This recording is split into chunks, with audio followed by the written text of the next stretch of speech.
The farmer put a giant slave as a scarecrow in the plantation, but this time everything turned out different, and no one on that farm was ever the same again. On Franklin Patterson's farm in the interior of Alabama, the punishment of the human scarecrow was already an old habit. When a slave did something the farmer called disobedience, the script was almost always the same. First the pillory and the whip, until the skin opened. Then 3 or 4 days tied to a post in the middle of the plantation, without food, without water, in the sun and rain. When they finally took down the nearly dead man, there was still the final beating, more lashes, just to close the lesson. It wasn't just punishment. It was a message. Franklin liked people from the region to see, from the road, a body tied in the middle of the corn. To other farmers, he showed strength. To the enslaved, he showed what happened to those who dared to raise their heads. Patterson's farm had a reputation that spread across 3 counties. When someone mentioned the name in the town taverns, the other farmers would shake their heads with a mixture of admiration and discomfort. Franklin was known as a firm-handed man, a polite expression to describe someone who had turned cruelty into method. He had inherited the property from his father at 25, along with 43 enslaved people and 200 hectares of good land for cotton and corn. In the following 15 years, he expanded to 87 enslaved people and double the land. His secret, according to what he liked to repeat when drinking with other owners, was simple. Don't let any of them forget, not for a minute, who's in charge here. The post in the middle of the corn plantation wasn't decoration. It was pedagogy. Franklin had installed it in the 2nd year after taking over the farm, when a young enslaved man named Samuel tried to escape and was captured 3 days later, starving and lost in the swamp. Franklin wasn't satisfied with just whipping him. He ordered that structure built in the shape of a cross, right in the center of the most visible plantation, and hung Samuel there for 5 complete days. The young man didn't survive. He died on the 4th day, still tied up, under the August sun. Franklin ordered them to leave the body another full day before allowing it to be taken down. So the lesson is clear, he told the overseers. After that, the post remained empty for months, but its presence was constant in the minds of everyone who worked those lands. It was a silent promise of what could happen. In the following years, the post was used at least once a year, sometimes twice. Never for serious reasons, in the sense that white law would recognize as serious. A man who argued with an overseer, a woman who was seen talking with enslaved people from another farm, a boy who stole an apple from the orchard. Each time the ritual repeated, whipping post, days without food or water, and then the final beating for whoever still had the strength to feel pain. Most survived, but never left whole. Some lost fingers because of the cold on winter nights. Others developed fevers that never completely passed. Many carried scars not just on their backs, but on their souls. A deep and paralyzing fear that prevented them from looking any white person in the eyes for the rest of their lives. Franklin had 3 main overseers. The oldest and cruelest was Silas Green, a thin man with sunken eyes and a sparse mustache who seemed to find genuine pleasure in others' suffering. Silas had started as an overseer at 18, working for Franklin's father, and now, at 42, was practically part of the farm's furniture. He knew every corner of the property, every possible hiding place, every secret trail the enslaved used to go from one place to another without being seen from the big house. The other 2 overseers, Horace and Ezekiel, were younger and less experienced, but learned quickly from Silas. Horace was big and stupid, the kind of man who followed orders without thinking, and liked using force because it was the only thing he excelled at. Ezekiel was different, thin, nervous, always chewing tobacco, with a way of looking sideways that made everyone uncomfortable. He didn't beat for pleasure like Silas, but out of fear. Fear of losing his job, fear of being seen as weak, fear of Franklin. Together, the three maintained a surveillance system that seemed to cover every minute of the day. Silas patrolled the main plantations, Horace took care of the barns and storage areas, and Ezekiel was responsible for the area near the slave quarters and the path to the big house. There were irregular night shifts, purposely unpredictable, so that no one would know when it would be safe to move after nightfall. Gideon was the worst type of slave for a man like Franklin. Tall, strong, over 2 meters tall, broad shoulders, arms that looked like tree trunks.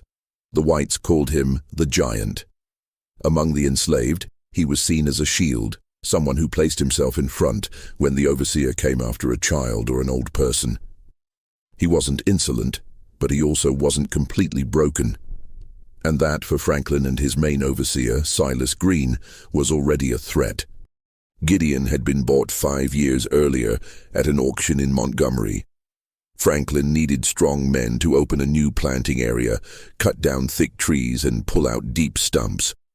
The auctioneer had announced Gideon as exceptional specimen, 23 years old, strength of 3 men, good for heavy work. The opening bid was high, but Franklin didn't hesitate. He saw in that body the possibility of expanding production without needing to buy 2 or 3 common enslaved people.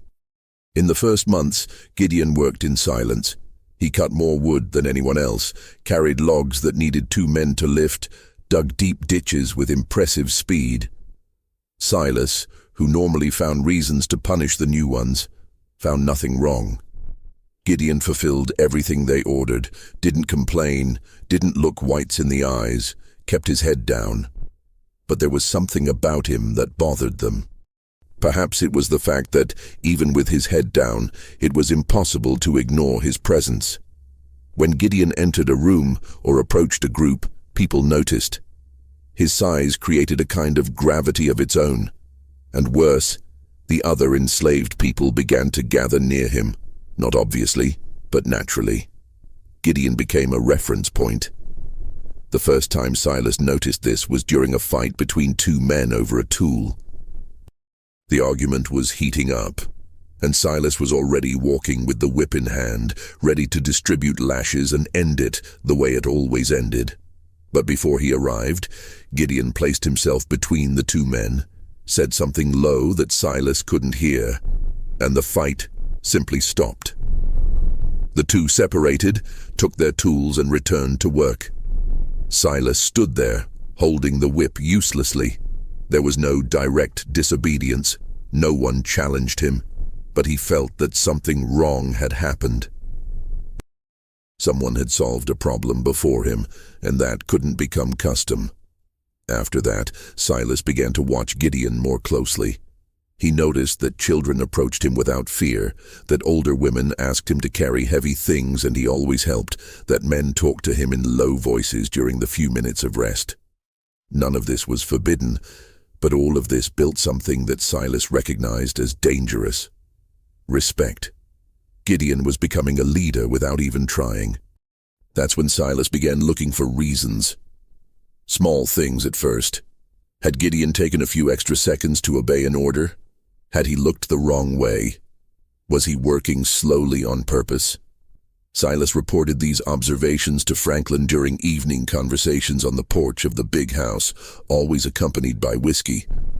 "That giant is getting too comfortable," Silas would say, spitting tobacco to the side. "The others look at him like he's something special." Franklin initially didn't pay much attention. Gideon produced well, didn't cause direct problems, and the farm was having a profitable year. But Silas was insistent, and his insistence began to plant seeds of concern in the farmer's head. "A man too big always thinks he can be too big," Silas completed in one of these conversations. "You know how it is. When they start thinking they're strong, it gets hard to put them in line later." Franklin nodded thoughtfully. He knew the story of other farms where strong enslaved people had become serious problems.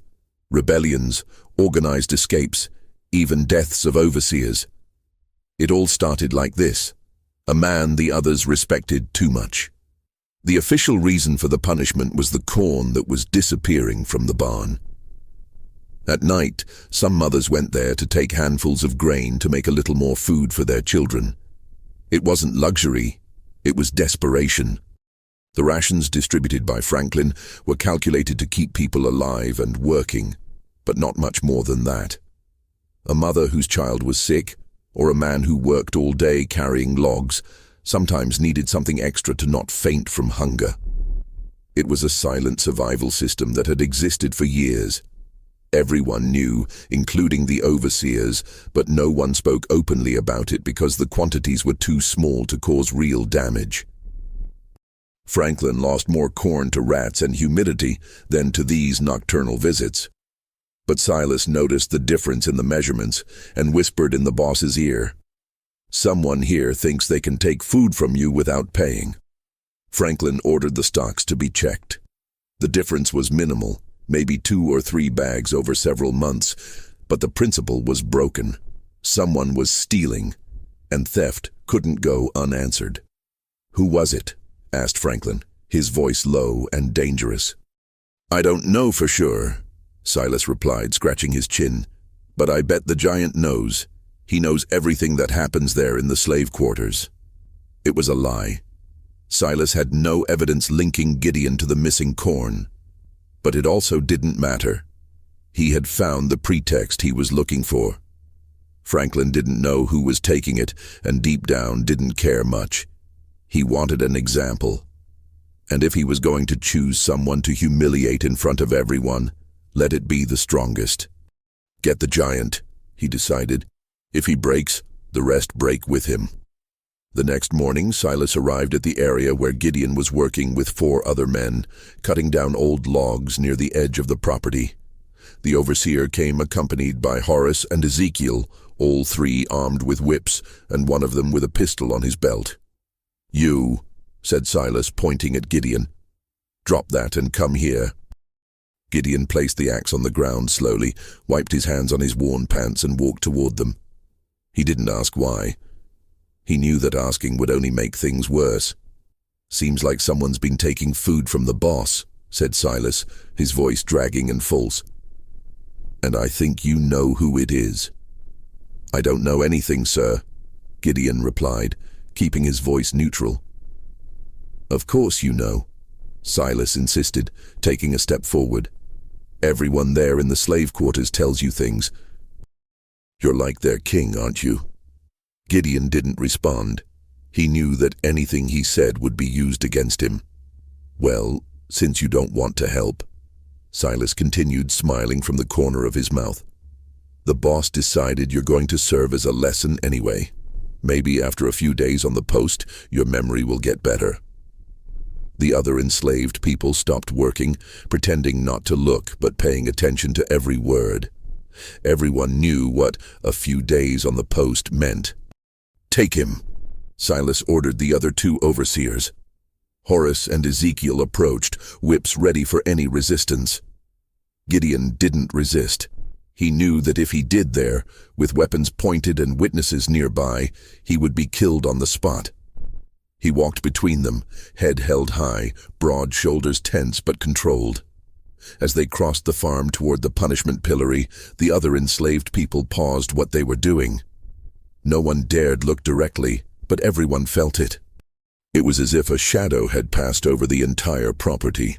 If Gideon, the strongest, was being taken, then no one was safe.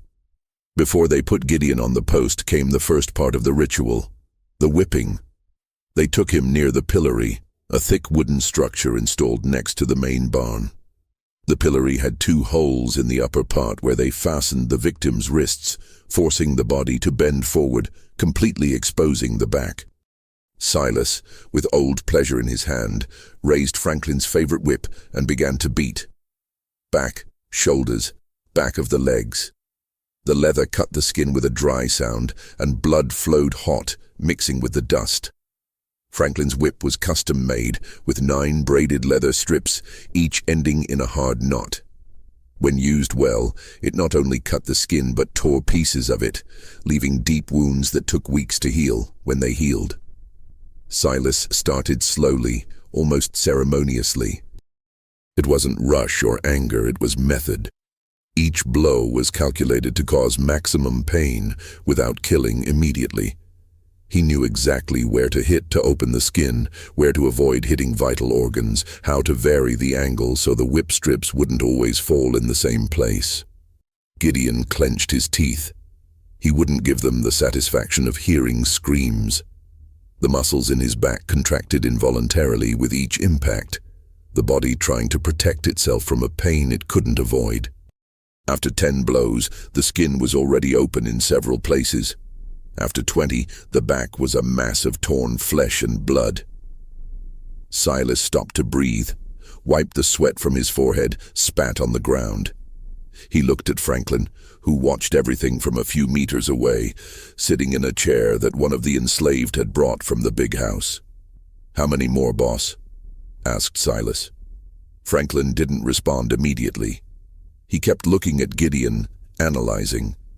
The giant was still standing, still hadn't screamed, still maintained some dignity. This bothered Franklin. He wanted to see that man broken, humiliated, reduced to nothing. 10 more, he finally ordered. Silas smiled and resumed, this time with more force, as if angry at Gideon for still being standing. The blows came faster, more violent. Blood began to run down Gideon's legs, forming small puddles in the dry earth. It was on the 28th blow that Gideon finally let out a muffled groan. It wasn't quite a scream, but it was a sound of pain. Silas smiled even more, satisfied. On the 30th blow, Gideon's legs trembled, almost giving way. When they finally stopped, Gideon could barely stay on his feet. His legs trembled, breathing came short, vision blurred. The world seemed to spin, and only the wood of the pillory holding his wrists prevented him from falling. It wasn't just hatred, it was calculation. Franklin knew that a previously beaten man, bleeding with fever and trembling body, would have less chance of escaping after being tied up. The idea was precisely that. Weaken before hanging. "Release him," Franklin ordered, getting up from the chair. Horace untied Gideon's wrists from the pillory. Without the support, he immediately fell to his knees, hands seeking support on the ground. Each breath burned. Each movement was pure agony. "Get up," Silas ordered, kicking the side of Gideon's body without much force, just enough to humiliate. Gideon tried to get up, but his legs didn't obey properly. Horace and Ezekiel had to hold him by the arms and drag him more than help him walk. They took him through the farm, passing groups of enslaved people who pretended to work but looked sideways, tense faces, some with tears flowing silently. When they finished, Gideon could barely stand. Still, they dragged him to the center of the corn plantation and tied him to the post, a vertical log with a crossbeam forming a cross. Wrists tied with thick ropes, arms open, chest exposed, another rope around the waist, 2 more on the ankles. A human scarecrow, the way Franklin liked to show. The post was in a small clearing in the middle of the plantation, a place purposely chosen to be visible from the road that passed about 200 meters away. It was the stage where Franklin displayed his power, where he transformed people into examples. The ropes were thick hemp, rough, the kind used to tie heavy bundles.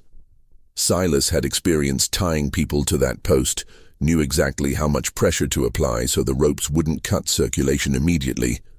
After all, the idea was for the victim to survive a few days, but that they would be impossible to loosen.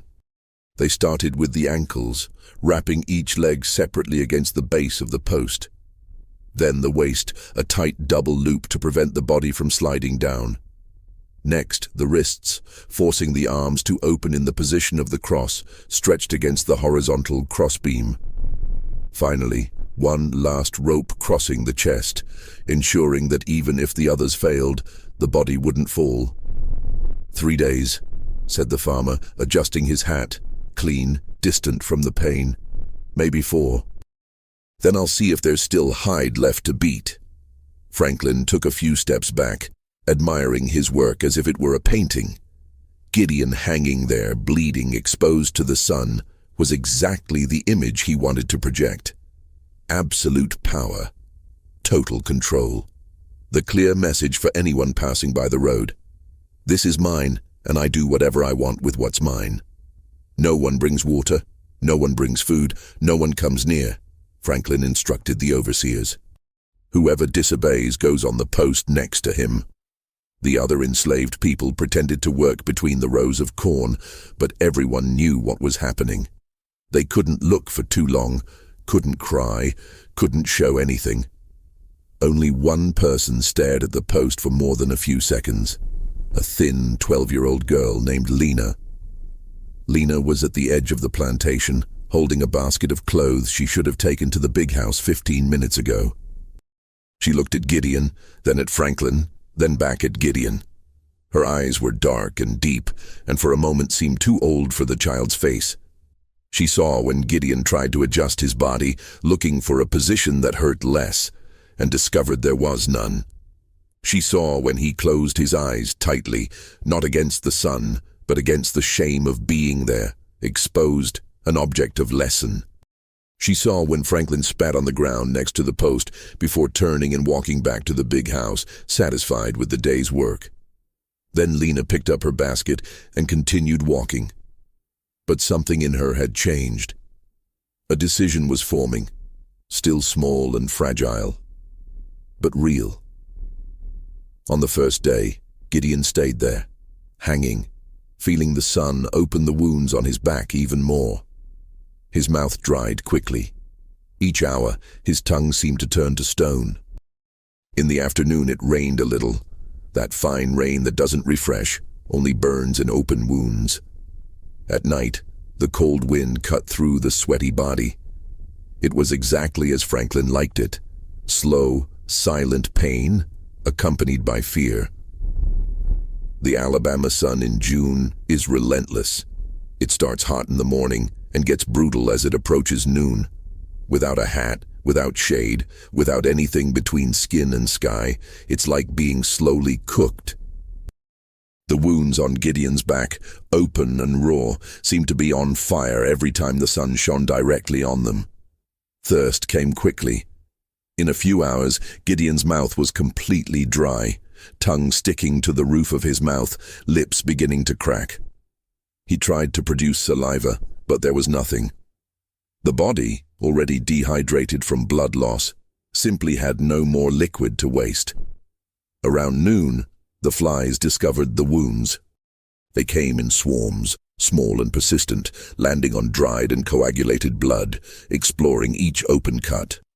Gideon couldn't do anything.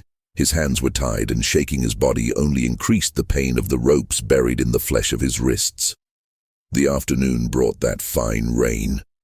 For a few seconds, Gideon felt relief. The fresh water touching the sunburned skin seemed like a blessing. He opened his mouth, trying to capture the drops, managing to wet his tongue a little. But then the rain began to touch the open wounds, and the relief turned into torment. The water, mixed with the salt of sweat, burned like acid on the torn back. He clenched his teeth, trying not to scream, jaw muscles so tense they hurt. The rain passed quickly, 15 minutes at most. Then the sun returned, now reflecting on the wet earth, creating a suffocating humidity. The steam rose, enveloping Gideon in a hot and heavy fog that made breathing even more difficult. Between the rows of corn, the other enslaved people worked in heavy silence. No one talked. Even the children were quiet, a type of silence that wasn't natural, that was imposed by fear and sadness. Each person passing near the clearing where the post stood did everything not to look directly, but it was impossible to completely ignore. Gideon was there, visible, a presence that dominated the entire mental landscape of the farm. Silas patrolled the area regularly, making sure no one approached the post. He walked slowly between the rows, whip hanging on his shoulder, looking at each face he encountered, looking for signs of disobedience, of compassion, of any emotion that could turn into a problem. "Keep working," he would say with a dragging voice whenever he stopped near a group.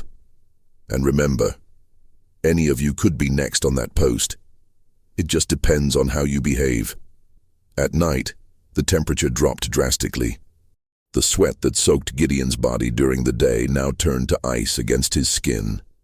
The June wind in Alabama can be cold, especially after a hot and humid day. Gideon began to shiver, muscles contracting involuntarily, each tremor pulling against the ropes and renewing the pain in wrists and ankles. The fever started around midnight. It wasn't surprising. Between blood loss, dehydration, exposed and infecting wounds and exposure to the elements, fever was practically inevitable. Gideon's body oscillated between violent chills and waves of heat that made him sweat even more, losing even more liquid he couldn't replace. At some point in the night, he began to hallucinate slightly.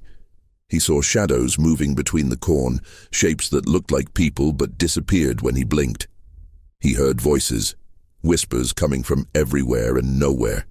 His mind, deprived of water, food, and rest, was beginning to disconnect from reality. But even in the confusion of fever and pain, a part of Gideon was still alert. A part of him still resisted, still refused to completely surrender to suffering. It was this part that Franklin wanted to destroy, but it was also the hardest part to break. Lena helped in the kitchen of the big house, carried buckets of water, washed clothes. She was small, went unnoticed by whites, as if she were part of the background of the scene. It was precisely this that made her dangerous. No one remembered to be afraid of her. In the world of the farm, there was an invisible hierarchy even among the enslaved. Those who worked in the fields were constantly watched, every movement observed, every minute accounted for. But those who worked in the big house, cooks, washerwomen, housemaids, had different mobility. They needed to circulate between the house and the slave quarters, between the kitchen and the storage areas, between the whites' rooms and the service areas, and in this constant circulation, they were sometimes forgotten. Lena was especially forgettable.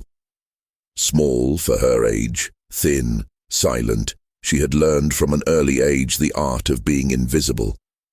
When Mrs. Patterson shouted orders in the kitchen, Lena was already complying before the sentence ended. When Mr. Franklin passed through the hallway, she had already pressed herself against the wall, eyes down, small body occupying the minimum possible space. The whites saw her without really seeing her, a useful shadow that did what needed to be done, and then disappeared. But this invisibility was power. Lena heard conversations she shouldn't hear. She saw things she shouldn't see. She knew where the keys were, when the overseers changed shifts, which pantry window didn't close properly, which floorboard creaked and which was silent.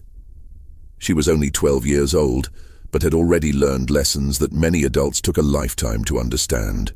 Lessons about observation, about patience, about waiting for the right moment. Lessons about how to steal small things, an extra piece of bread, a handful of salt, a candle, without anyone noticing. Lessons about survival. Lena had first seen Gideon 2 years earlier, when he was still relatively new to the farm. She was returning from the stream with a heavy bucket of water, struggling to carry it without spilling, when one of the overseers, Ezekiel, saw her and decided it would be fun to make her trip. There was no reason, just casual cruelty. Ezekiel was bored, and knocking down a girl with a heavy bucket was enough entertainment for the afternoon. He stuck out his leg in her path, and Lena tripped, the bucket flying from her hands, water spreading on the ground, she falling to her knees. Ezekiel laughed. He was about to make her fetch more water just so he could knock her down again when a shadow covered them both. Gideon had appeared, coming from somewhere nearby, perhaps hearing the laughter and coming to investigate. He said nothing. He just stood there, looking at Ezekiel. His size was statement enough. Ezekiel stopped laughing. He stood for a few seconds trying to decide whether he should assert his authority, whether he should send Gideon away, whether he should get the whip. But he was alone. There were no other overseers nearby, and Gideon was very big. So he spat on the ground, grumbled something about getting back to work, and left. Gideon helped Lena get up, took the bucket and went with her to the stream to get more water. They didn't talk. It was dangerous to talk much. But when he handed the full bucket back to her, his eyes said what words couldn't. "You're not alone." Since then, Lena watched Gideon. She noticed how he helped the weaker ones, how he placed himself between children and overseers, how his eyes, even when lowered, never seemed completely defeated. And when she saw him being dragged to the post, when she saw him being tied up and left there, something inside her, something small but fierce, decided she wasn't going to let him die. On the second night, when the farm's activity decreased, Lena made a decision no child should have to make. She waited for the kitchen to empty, stole a piece of hard bread, took some water from a bucket outside and left slowly, her heart pounding in her neck. The farm's nighttime surveillance system had patterns, and Lena knew every one of them. Silas usually made irregular rounds, but always started with the barn and stable area, checking if everything was locked. Horace stayed near the big house in the early hours of the night, because that's when Franklin might still be awake and could call him for some task. Ezekiel circulated around the slave quarters and surroundings, but had a predictable route and a tendency to stop to smoke, hidden behind the tool shed. Lena waited until she could hear Silas walking in the opposite direction, until she saw Horace's silhouette standing near the front porch. Ezekiel was in smoking time. She could smell the faint scent of tobacco coming from the direction of the shed. She left through the back door of the kitchen, a cloth wrapped around her waist where she had hidden the bread and a small tin cup with water. She walked close to the wall of the big house until she reached the corner, then crouched and waited, breathing slowly, trying to calm the heart that hammered in her ribs. The path to the corn plantation was about 50 meters of open ground, then another 100 meters between rows to reach the clearing where the post was. It was a small distance, but in the dark, with overseers patrolling, it seemed like an impossible journey. Lena began to move. She didn't run. Quick movement attracts attention in the dark. She walked fast but controlled, body low, feet making the minimum possible noise. When she reached the edge of the plantation, she took a deep breath and dove between the rows of corn. There the darkness was different, denser. The tall plants blocked the little moonlight, creating a corridor of shadows. The ground was uneven, roots and lumps of earth that seemed to want to make her trip. The corn leaves brushed against her dress and arms, making dry sounds that seemed to echo too loud. She walked crouched between the rows of corn, the simple dress brushing against the leaves, feet almost without making noise on the dry earth. Each sound seemed too loud, each shadow an overseer. When she got near the post, she almost backed away. Gideon seemed less human and more a body abandoned to its own fate. Head hanging, eyes almost closed, cracked lips, chest rising and falling slowly. "Gideon, it's Lena," she whispered. He took a while to react. The voice seemed to come from very far away, from a dream perhaps. Gideon tried to focus his eyes, saw the small silhouette in front of him, took a few seconds to process that it was real and not another hallucination. When he managed to move his head, he only murmured, hoarse, "Go away." It wasn't rejection, it was protection. If they caught her there, Lena would be whipped, maybe killed. Gideon didn't want anyone else to suffer because of him. She ignored him. She pressed the bread to his lips. Gideon tried to chew slowly, each bite hurting in jaws, locked by dehydration. The hard bread scratched his dry throat, but it was food. It was something beyond pain. Then Lena carefully raised the pot of water to his mouth, supporting his head with her small hand. "Just a little," she spoke softly. "If you make noise, they'll hear." Gideon drank. The water went down burning in his hurt throat, but it was life. He took a few small sips, each one making his whole body wake up a little more, remembering that he was still alive. "Why?" he managed to whisper. Lena didn't respond immediately. She stood there, holding his head with one hand, the cup in the other, her 12 years seeming much older in her dark eyes. "Because you didn't let that man hurt me," she finally said, so low that Gideon barely heard. "And because if you die, everyone here will die a little with you." Then she left, in the same silent way she had come, leaving Gideon alone again, but different. Everything still hurt. He was still trapped, could still die there. But now there was something new mixed with the pain. The memory that he was still human, still mattered to someone, was still worth saving. She repeated the ritual on the second night, and the third. Always with leftovers from the kitchen, bread, a bit of food, a little water. Each time, Gideon seemed to come back a little more into his body. The pain continued, but his eyes, which before were extinguished, began to have some focus again. On the third night, Lena brought not just bread, but a small piece of meat left over from Franklin's dinner. It was mostly fat and tendon, but it had some substance. She had also gotten a handful of salt, which she dissolved in the water before giving it to him to drink. "You need strength," she whispered while holding his head. "You have to stay strong." "Why?" Gideon asked again, his voice a little less hoarse than the first night. "It'll happen again. When they take me down from here, I'll get beaten more, maybe die, and if I don't die, there'll be a next time and a next time after that." Lena was silent for a moment. Then she spoke, with a strange certainty for a child. "No, it won't. Something is going to change. I don't know what yet, but it will." What Franklin didn't know was that his calculation, whip plus post plus hunger plus thirst, destroyed man, had been slightly altered by a 12-year-old girl. And this small alteration, these few pieces of bread and sips of water, would make all the difference in what was to come. On the fourth day, Franklin decided that, at night, he would take Gideon down from the post to close the lesson with another whipping. "Today we finish this business," he told Silas while taking a sip of whiskey. "I want that giant to never straighten his back again." Franklin was satisfied. The last 3 days had been a success from his point of view. Gideon was clearly weaker, the whole farm was quieter and more submissive, and even some travelers who passed by the road had commented on the firm control Patterson maintained over his property. Silas was also satisfied. He loved these final beatings, the moment to close the lesson.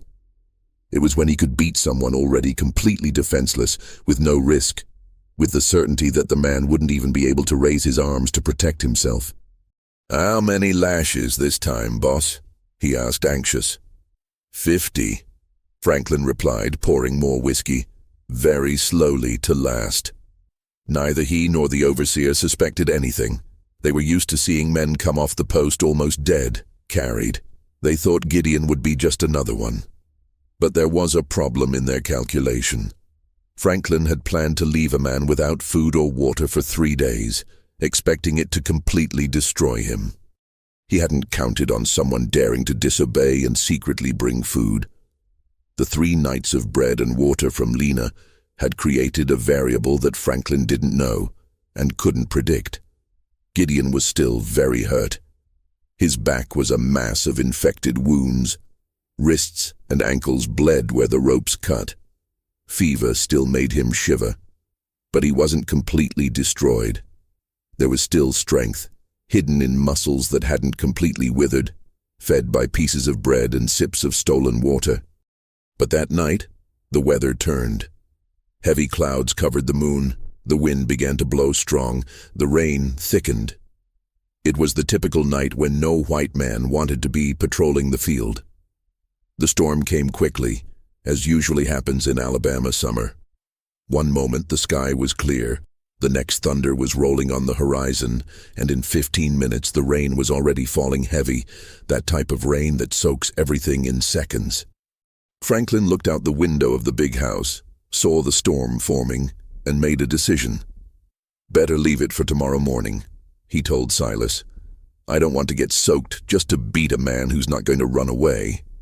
Silas agreed, already thinking about his whiskey and his dry bed.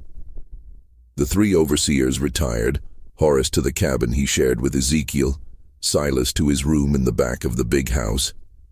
None of them worried about checking on Gideon. Why would they worry?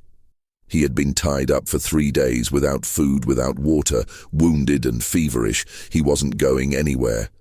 But Gideon was soaked, pain made his whole body pulse, and inside him there was something Franklin hadn't managed to break.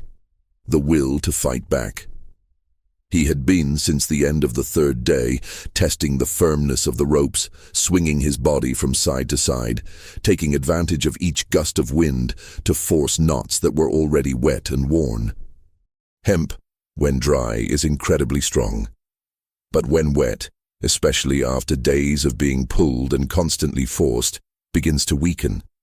The fibers separate, the knots become looser, and the rope loses part of its resistance. Gideon had noticed this on the 2nd day, when the fine rain had wet the ropes and he felt a slightly greater flexibility.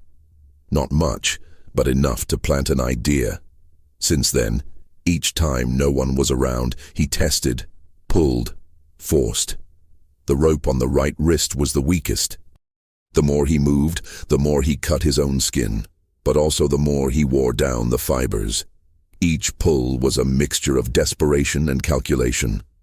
The storm was perfect. The noise of the rain and thunder muffled any sound he made. The torrential water left the ropes completely soaked, and there was no one watching. Who would be crazy enough to stand guard in such a storm? Gideon began to work on the rope of the right wrist with all the strength he still had. He pulled, twisted, swung his body to create pressure.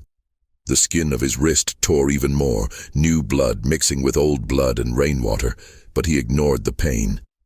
It was pain with purpose, pain that led somewhere.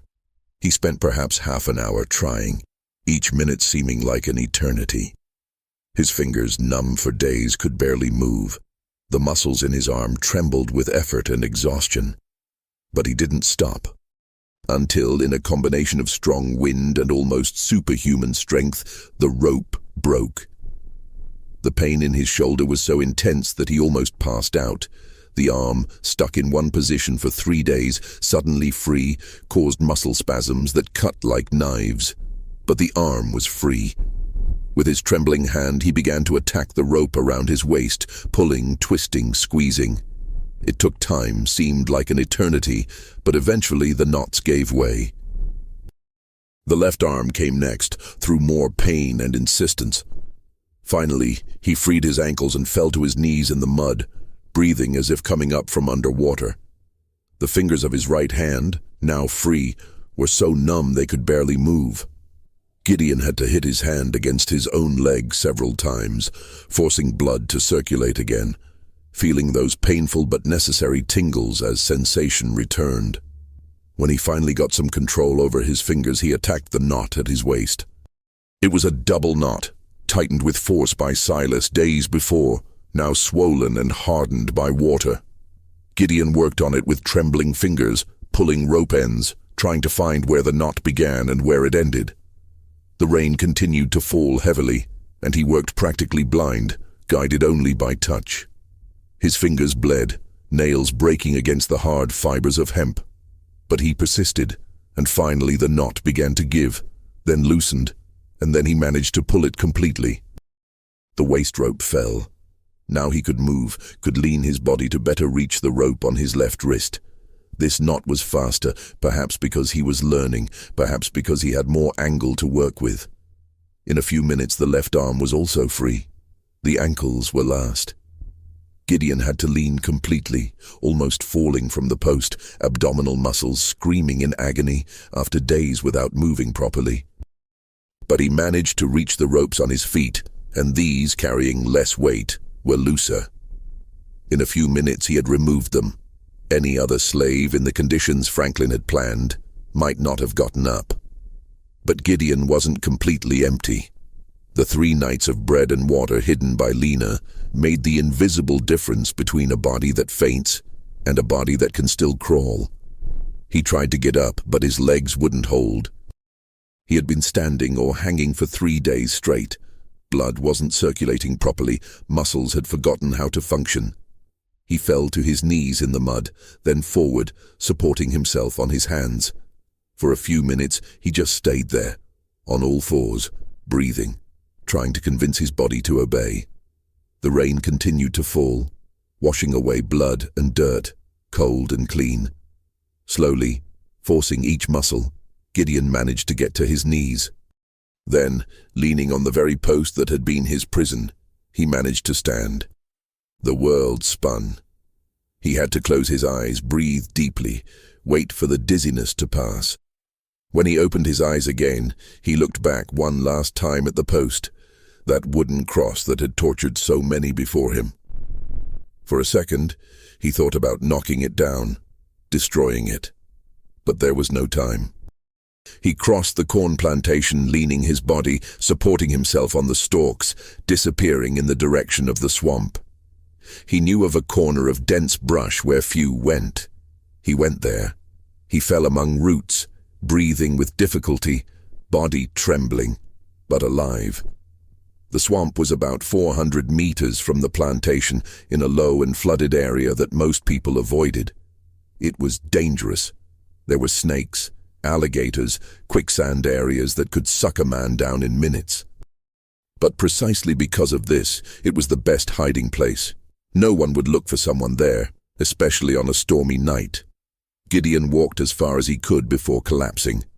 He found a set of large roots forming a kind of natural burrow covered by dense vegetation. He crawled inside, curled up between the roots, and finally allowed his body to rest. The rain continued to fall, but there, partially protected by the roots and foliage, he wasn't completely exposed. He could hear water running somewhere nearby, a stream or creek swollen by the storm. He would have water to drink at least.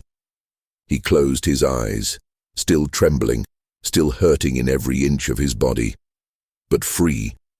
For the first time in 3 days, there were no ropes, no post, no one watching him. He could move his arms, could lie on his side, could close his eyes without fear of the sun burning his eyelids. He slept or passed out. It was hard to tell the difference.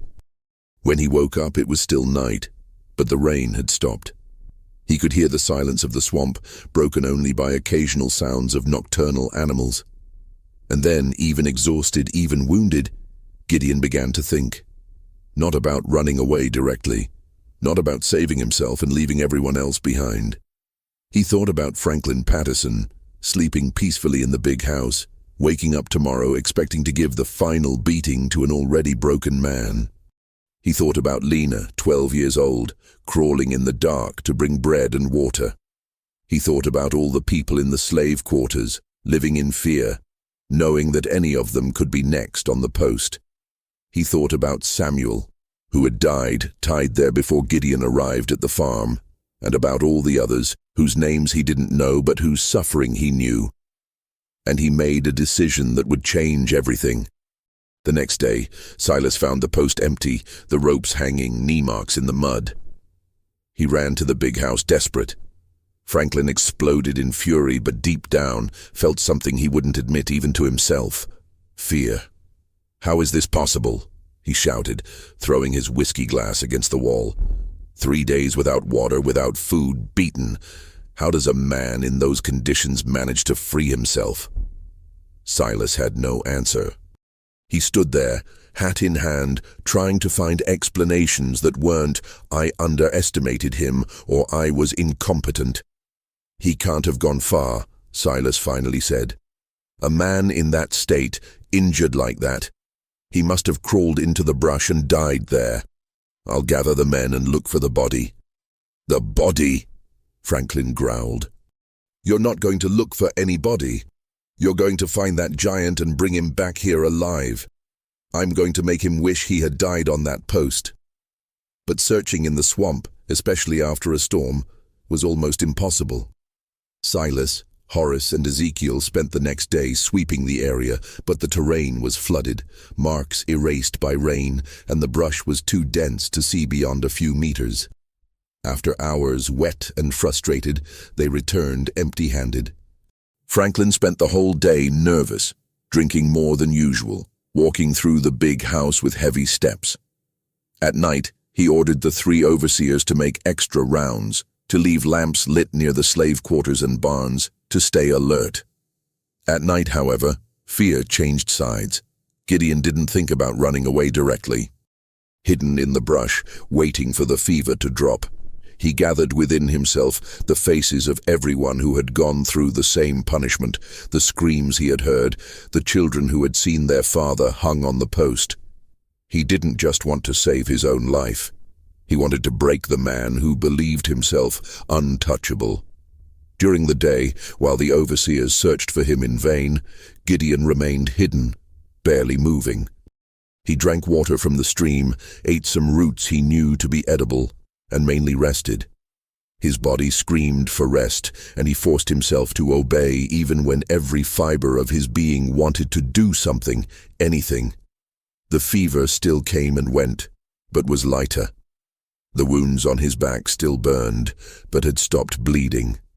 The clean water from the stream had helped clean part of the dirt and infection.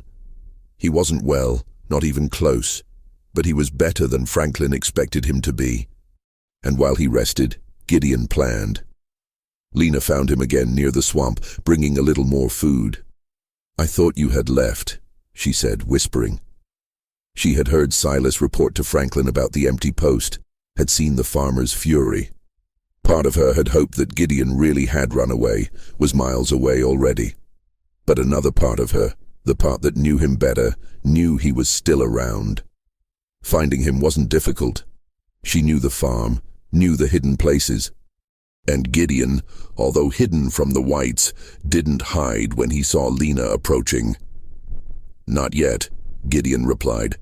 "As long as he's there, no one is safe. If I leave now, he'll buy more overseers and hunt you all down for the rest of your lives." Lena understood immediately. It wasn't just about Gideon, it never had been. It was about all of them. "What are you going to do?" she asked. "I don't know yet, but it has to end today. Tomorrow he'll reinforce the guard, bring people from outside. It'll become impossible." She told what she knew. Where the overseers slept, where the weapons were, the times each one patrolled the yard. Franklin's habit of drinking late and sleeping heavily in the living room of the big house. Each piece of information was a piece in a plan that began to form in Gideon's head. "Silas sleeps in the back of the big house, in a small room near the kitchen," Lena explained. "But before sleeping he always takes one last walk, checks the barns. He almost always stops at the same place near the back fence to, you know." Gideon knew the place. A secluded corner, without lighting, protected by a curve in the fence. A place where a man could do his business without being seen. A place where a man became vulnerable. "Horace and Ezekiel sleep together in a cabin near the stables," Lena continued. "But Horace almost always goes to the barn during the night to steal some whiskey he hides there. Ezekiel stays in the cabin, usually already half drunk too. And the farmer? He stays in the living room until late, drinking. When he finally goes to sleep, it's heavy. I've seen his wife try to wake him in the morning, and it takes several minutes." Gideon absorbed every detail, every piece of information. 3 overseers, 1 farmer, and him. A wounded, feverish man, but determined. The odds weren't good, but they were better than leaving everything as it was. The next night, he returned. He entered the farm from the back, using the darkness, the post-storm humidity, and the knowledge he had of the terrain. He knew where Overseer Silas liked to stop to urinate, always at the same corner of the fence. There, behind the fence, Gideon waited, holding a heavy piece of wood torn from an old fence. It was a thick piece, the size and weight of a club, one of the stakes that supported the pasture fence and had been broken in some past storm. Gideon had found it on the way back from the swamp, recognized its potential, and brought it with him. The night was dark, clouds covering the stars. There was only the light of some distant lamps, creating more shadows than illumination. Gideon crouched behind the fence, breathing slowly, controlling the pain that still pulsed in his body, waiting He heard the footsteps before seeing the silhouette. Silas walked with that characteristic step, half dragging, making noise on purpose because he was used to everyone hearing him and moving away. He was alone, as he always was at this hour, relaxed because he thought he was in his territory, safe. When Silas reached the corner of the fence, he turned his back, began to unbutton his pants. It was exactly at that moment when he was most vulnerable and distracted that Gideon rose and attacked. One blow precise, to the back of the head. The sound was dry, dull, horrible. Silas fell without time to scream, his body collapsing forward, hitting his face on the fence before falling to the ground. Gideon held the piece of wood, breathing heavily, looking at the fallen body. For a moment he didn't move, just stood there, processing what he had just done. He had just killed a man. There was no going back after that. But then he thought about all the people Silas had tortured, how many he had tied to the post, how many children he had scared, how many women he had abused, and he felt no remorse. He felt justice. Gideon dragged the body into the brush and covered it with leaves. It didn't need to be seen. It was enough to disappear. He took the whip Silas carried on his belt, that same whip that had torn his back, and put it on his own belt. Then he returned to the shadows, waiting for the next opportunity. The other two overseers fell that same early morning. One was attracted by a strange noise near the corral. The other was called in a low voice, thinking it was Silas. Horace had gone to the barn, as Lena had predicted, to get his hidden whiskey. He was leaving, bottle in hand, when he heard a strange sound coming from the corral, as if one of the animals was in danger, or perhaps being stolen. He quickly stored the bottle, grabbed the lantern, and went to investigate. He was still drunk enough not to be careful, sober enough to move. When he entered the corral, the lantern illuminating only a few meters ahead, Gideon was waiting behind the door. He didn't use the wood this time. He was too big, too strong, and Horace, despite his size, was drunk and unprepared. Gideon simply grabbed him from behind, one giant hand covering Horace's mouth, the other twisting his neck with brutal force. Horace tried to fight, his hands clawing backward, trying to scratch, punch, anything. But Gideon was much stronger, and the angle was impossible. In less than a minute, Horace's body went limp. Gideon dropped him to the ground and dragged him to an empty stall, covering him with hay. Ezekiel was the last overseer. He had stayed in the cabin, as Lena had said, already half asleep after drinking. But when Horace didn't return after half an hour, he began to worry. He got up, still dizzy, and left the cabin calling, "Horace, where did you go?"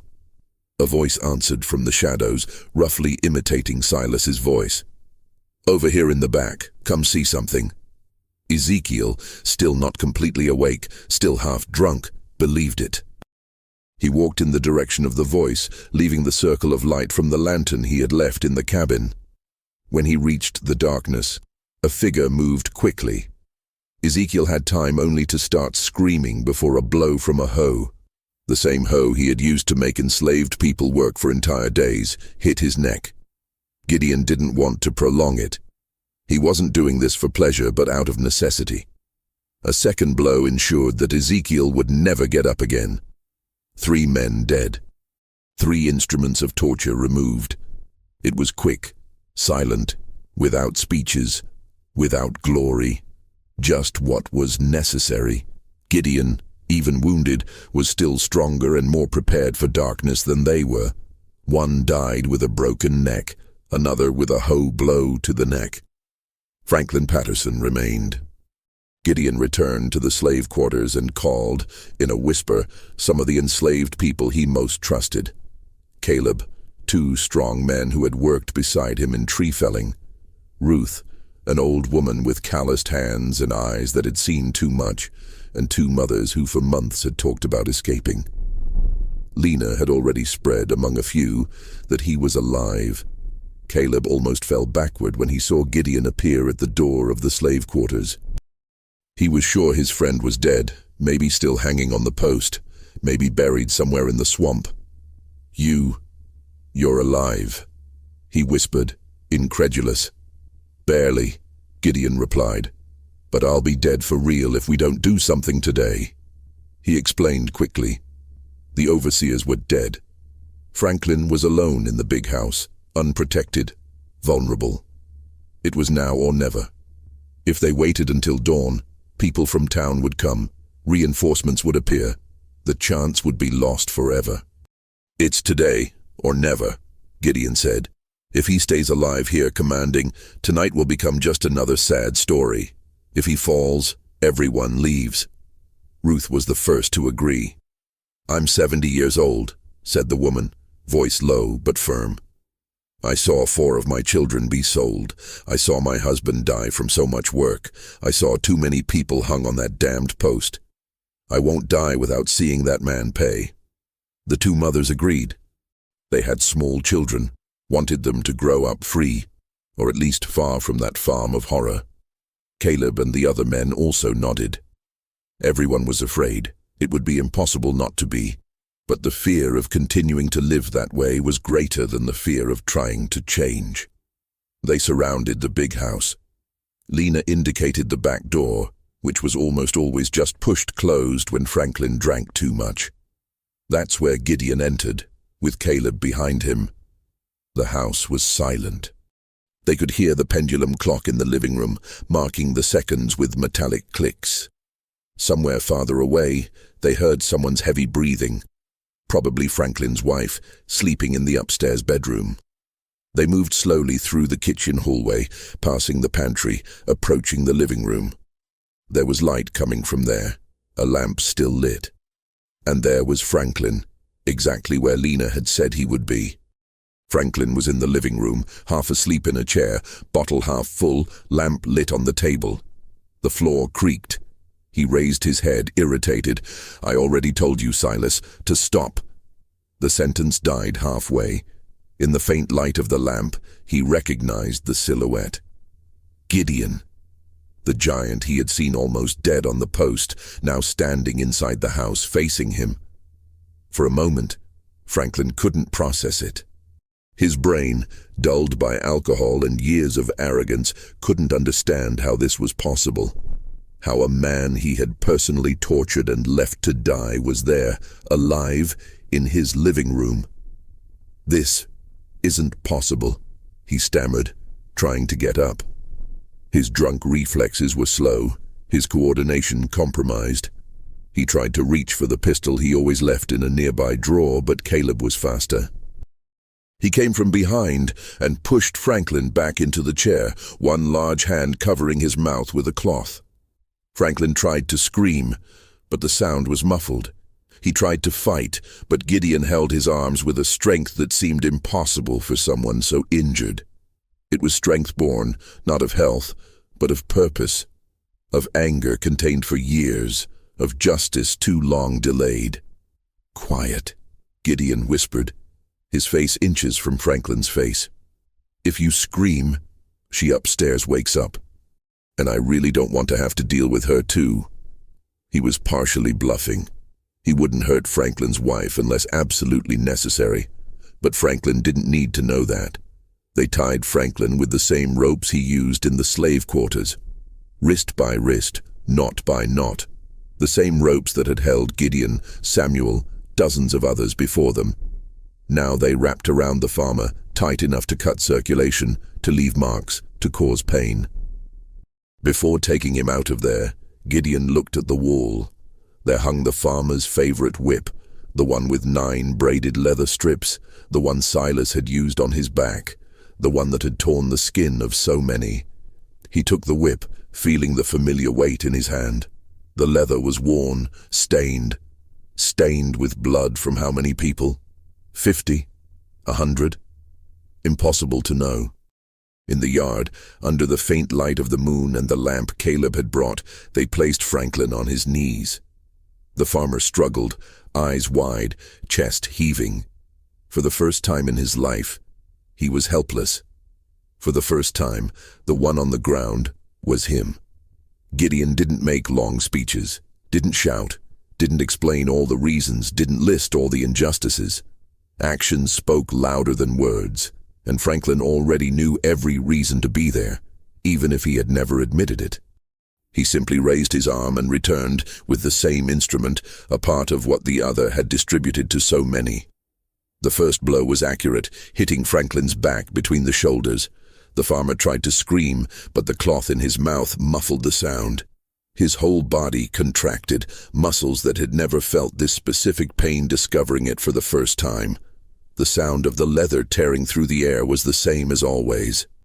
The difference is that, this time, it wasn't black backs that opened, but those of a white man who believed himself above any pain. Gideon beat methodically, not with pleasure but with purpose, not too fast. He didn't want Franklin to pass out too early, but also not unnecessarily prolonging. 10 blows, then 10 more, then 10 more. He screamed, muffled by the gag in his mouth. He felt the skin tear, fire burning each mark. He felt what it was to be powerless, to be reduced to just a body feeling pain, without dignity, without control, without anything but suffering. When the clothes were already torn and blood began to run down his back, Gideon stopped. He didn't prolong it. He didn't turn that scene into a spectacle. He didn't want to make revenge a new ritual, just invert the weight of the past. 30 blows. Less than Franklin had given Gideon, less than he had given many others. But enough. Enough for Franklin to understand, viscerally, what he had done all those years. Then came the final stage, the post. They took Franklin to the center of the corn plantation, the same place where Gideon had been raised as a scarecrow days before. The post seemed to wait for him, that dark wooden cross stained by time and suffering. In silence, the enslaved people tied him exactly as he tied others. Arms open, ropes tight on wrists, another on the waist, more loops on the ankles, one on the chest to keep the body from slipping. Franklin groaned, breathing labored, trying to move without success. Each movement pulled the open wounds on his back against the rough wood of the post. The wind hit the open wounds from the whipping, bringing that burning pain he had inflicted so many times, but never felt.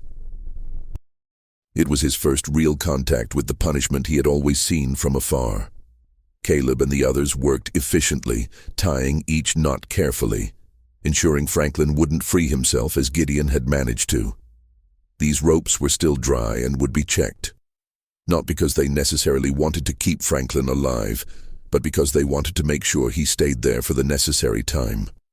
Gideon stood before him, faced the man who had controlled so many people's lives. His eyes were calm, without hatred now, just cold determination. 3 days. Without food, without water, he said, his voice low and firm, just like you do to everyone. If anyone takes pity on you, it'll be on their own account. I'm not going to stay to see. Lena watched everything from a few steps back. For the first time in her life, she saw true fear in the eyes of the farmer who treated her as if she were invisible, less than human. Now he saw her. He saw all of them. Because he no longer had a choice. He won't get bread today, she murmured, remembering the nights she had crawled with food to save Gideon.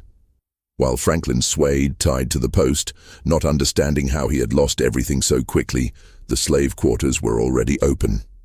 Ruth and the other women gathered the little they had in bags. Men helped the elderly to get up. Children were grabbed and held, half asleep, half scared. There wasn't much to take. Some had an extra blanket, an old knife, a less torn piece of clothing. One of the mothers had a rag doll she had made for her daughter. An old man carried a piece of carved wood, the only thing he had from his father. The plan was simple and dangerous. Follow the trail through the swamp, avoid the main road where patrollers could see them, look for shelter among free blacks farther ahead, people about whom there were already rumors of helping fugitives. No one knew if everyone would arrive. But staying there, with Franklin alive and commanding, was the certainty of dying slowly. But now Franklin was on the post, and there would be no more commands from him. at least not for a few days, and in those days they would be far away. One by one, the enslaved people from Patterson's farm left. First the youngest and strongest, who would open the way and check if it was safe.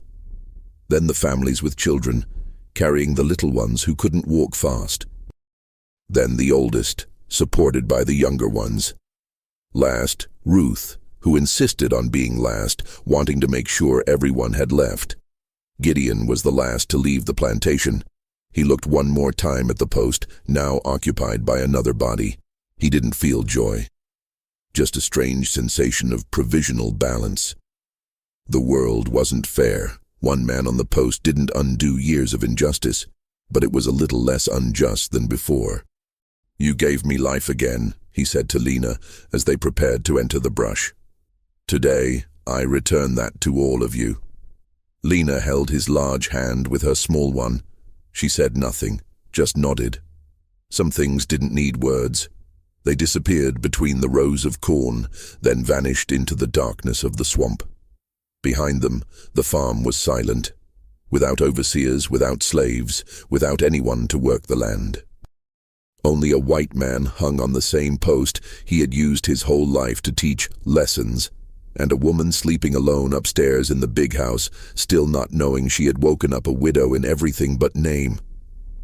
That night, the roles were completely reversed.